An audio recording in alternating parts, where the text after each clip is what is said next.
नारद जी भी बड़े प्रेमी हो गए प्रभु के, छोटी अवस्था से ही प्रभु से प्रेम हो गया। अब जब संत लोग जाने लगे 4 महीने बाद, तो नारद जी रोने लगे। नारद जी बोले मैं भी चलूंगा।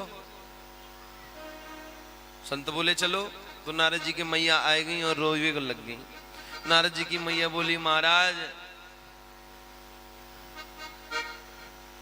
मेरे बुढ़ापे को यही एक सहारो है, और या को लेके आप चले जाएंगे तो फिर कौन रहेगा? माँ बूढ़ी है जावे तो बालक वा की सेवा करें, और मैंने तो सोचे थे कि यही मेरी सेवा करेगो, और आप यही को लेके जाए रहे। संतों ने कहा नहीं ले जाएंगे मैया। नारद जी रोने लगे। संतों ने नारद जी का कान फूंक दिया, मंत्र दे दिया, नमो भगवते वासुदेवाय, भगवान का द्वादशाक्षर मंत्र। नारद जी ने उस मंत्र को हृदयंगम किया, और उस मंत्र को हृदयंगम करके श्री नारद जी महाराज आगे बढ़े, घर में रहे, मैया की सेवा किए। एक दिन नारद जी की मैया गैया धोवे गई, और जैसे ही नारद जी की मैया गैया धोने लगी, एकदा निर्गतांगेहा दुहंती निशिगाम पथि सर्पोद सत्पदा स्पृष्टः कृपणां कालचोदितः। एक सर्प आया, और नारद जी की मैया जैसे ही गैया धो रही थी, तो सर्प ने नारद जी की मैया को डस लिया।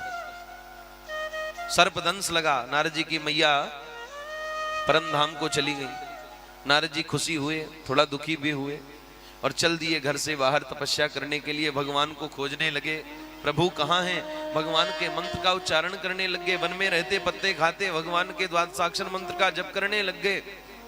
और जब करते करते एक दिन ऐसा आया कि भगवान की बाकी झांकी श्री नारद जी के हृदय में प्रकट हो गई।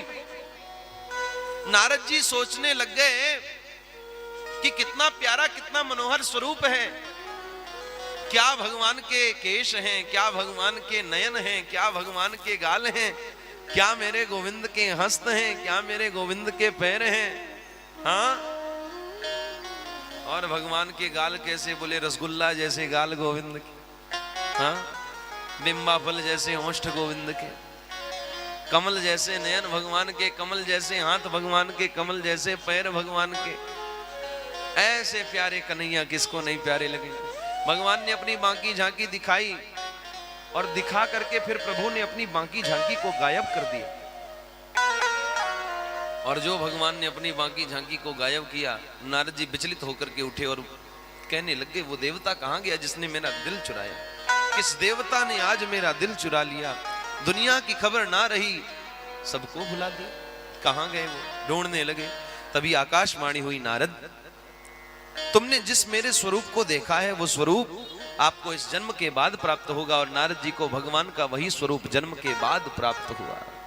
और नारद जी कहते हैं कि मैं वही दासी पुत्र नारद आज ब्रह्मा पुत्र बन करके बैठा हूं, और ये वीणा भगवान ने मुझे दी है, और इसी वीणा में मैं भगवान के नामों को गाता हूं। देव दत्ता मिमाम वीणा स्वर ब्रह्म विभूषिता मूर्छयित्वा हरि कथां गायमानस्य राम्यः। मैं इसी वीणा को लेकर के भगवान के नामों को गाता हूं,